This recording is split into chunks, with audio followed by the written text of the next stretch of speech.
to God, and how they allow things to come and corrupt the body of Christ.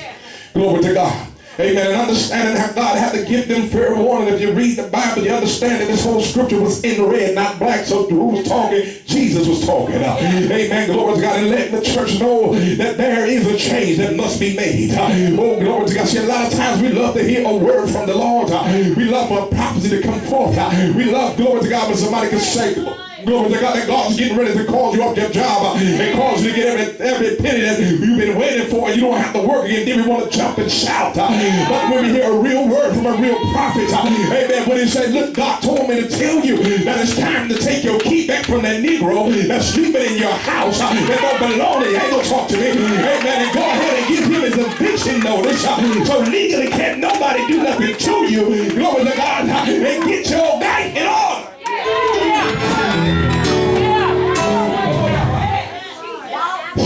We're in a place now that we play church. You ain't gonna talk to me. We come to church and we try to be friends with everybody. We worse, amen, than some parents. Instead of parenting your children, you want to dress like your daughter. You want to dress like your son. We want to go on double dates. The devil is a liar. Amen. You will respect me as your elder. I'm not gonna be your buddy. But God called me to lead over you. You gotta understand that God's calling back to the leaders of the church to get back to that place where they lead and not follow. They ain't gonna talk to me.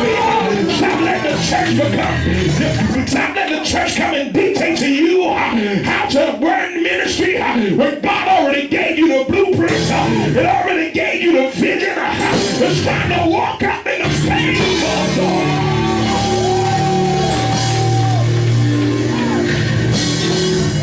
So the Bible let us know. Amen. When Jesus was talking to the church, he was letting them know how they lost their love and how they lost, amen, their determination to live right. Oh, glory to God. See, glory to God. I think back, amen, how when I came up to church, I wasn't always saved. Amen. I was going to church like other kids and laugh and poke fun. Amen. Glory to God. But the ministry came from under. Amen. When you was old enough to read it, you was old enough to know a scripture. Amen. Every day there was brothers there. If you was a boy in youth day, if you was a girl, women's day and youth day, you had to have a word to speak. You ain't gonna talk to me. Amen. You wasn't allowed to just sit back and color, but you had to understand that you had to get forth and bring the words. Amen. See, I'm only 37, but I've been ministering the word for over 32 years. Ain't gonna talk to me. Oh, glory to God, not completely consistent, but I still started at a young age. Amen. Glory to God, because why? My leaders pushed me. They told me that, listen, amen, glory to God, you're not just gonna come to church and sit around and laugh, but I got work for you to do. One thing I hated to hear everywhere I went, you a preacher. Now, I'm not a preacher. I'm gonna do this, I'm gonna do it. No, you gonna preach. Everywhere I ran, you a preacher.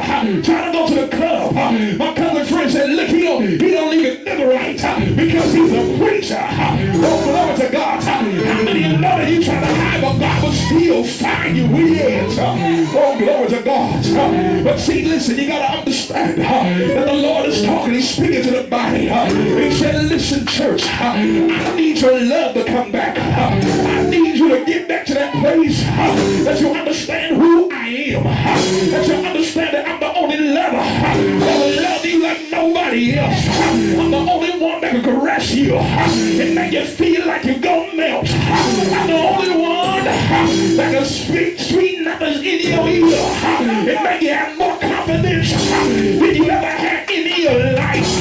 You need to know that God said that, listen, I am the Lord thy God that came to deliver you. When you was broke, busted, and disgusted, getting ready to take your life, I'm the one that told you that you are beautiful and wonderfully made. Don't take what I bless you with, but you need to stand still and see my salvation.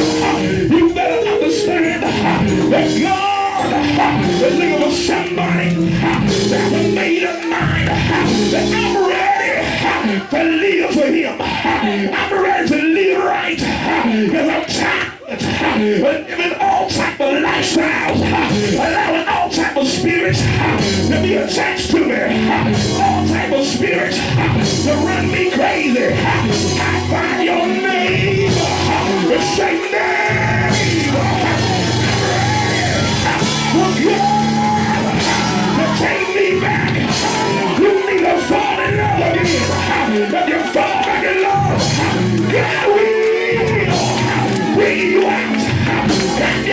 Shout glory.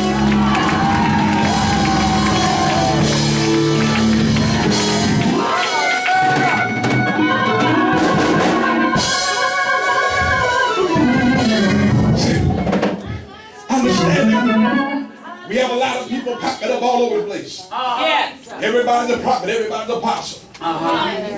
Everybody's a pastor, everybody's a pastor. But nobody has, amen, a relationship with God. Oh, I feel the Holy Ghost. I laugh. Amen. And a lot of times because people think because you walk in a certain anointing that you're supposed to have the whole entourage around you. Ain't gonna talk to me. Glory to God. But it's not about the entourage. Oh, I feel the Holy Ghost. Let me bust somebody's bubble. See, sometimes we feel that just because we are an apostle, that we gotta have a church with 1,000 people and 20,000 other churches around the world. But apostles come to correct the body of Christ. Don't you know that sometimes God will send an apostle into an already established church just to be that to the pastor to help push the next level of God. But we got it all wrong.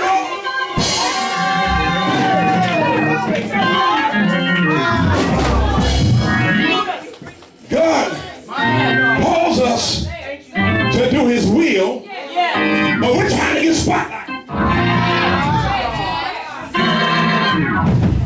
Listen, I've been an apostle for 12 years. 12 years walking with a title that been written on paper. Because God called me before the paper was written. I ain't gonna talk to me. And majority of that time, guess what I did? I was at somebody else's church pushing the pastor to the next level. Until God said, okay, your job is done, son, now move on. Because I understood the call. Oh, I feel the Holy Ghost. First of all, you have to be careful what you ask for. Because some anointing you don't want to step in because there's bigger demons you have to fight that you are not equipped to fight yet. Don't you understand that when you walk up in apostleship, you got head demons fighting you? You don't have them ankle biters fighting you no more. You don't have them people midway fighting you. But you got the head demons coming at you. Why? Because they know who you are. They know what you possess.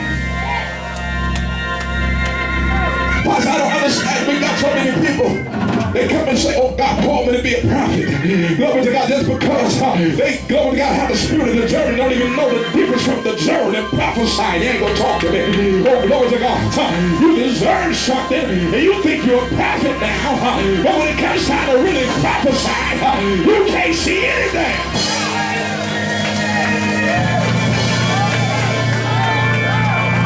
Listen. The reason I'm saying what I'm saying because there's too many people that died in ministry because we have too many folk that was unlearned, untrained in the first place, pushing other folks in position and making them unlearned and untrained. Oh, glory to God. And now they're running around here killing ministries. You ain't gonna talk with me. They're running around here telling you something that says a revelation. But really it's not a revelation. Really it's just a word that you studied. And you came with a natural word and you put a little tongue behind it and thought God it was the Holy Ghost. Do you know, Pastor, I heard preachers going around telling folk that you ain't got to repent no more because Jesus already died for you. I said, Lord, if you was preaching in my church, I will kick you out the door. Because you telling sinners that it's all right to sin. You telling people, well, God knows your heart. The devil is a lie. Yes, he knows your heart. Guess what he knows? If you don't change, you're going to hell. You ain't going to talk to me. Oh, glory to God. You want somebody that's going to change that is holiness or hell.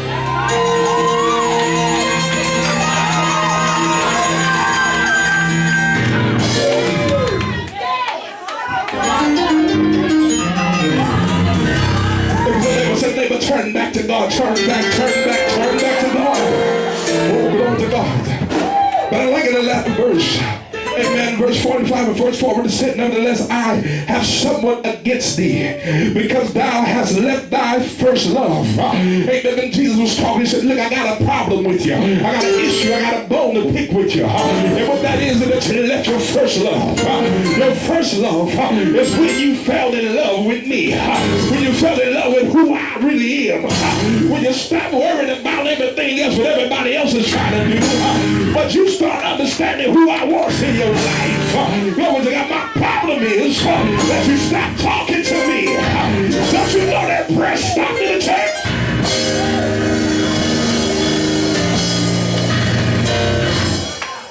People get mad now.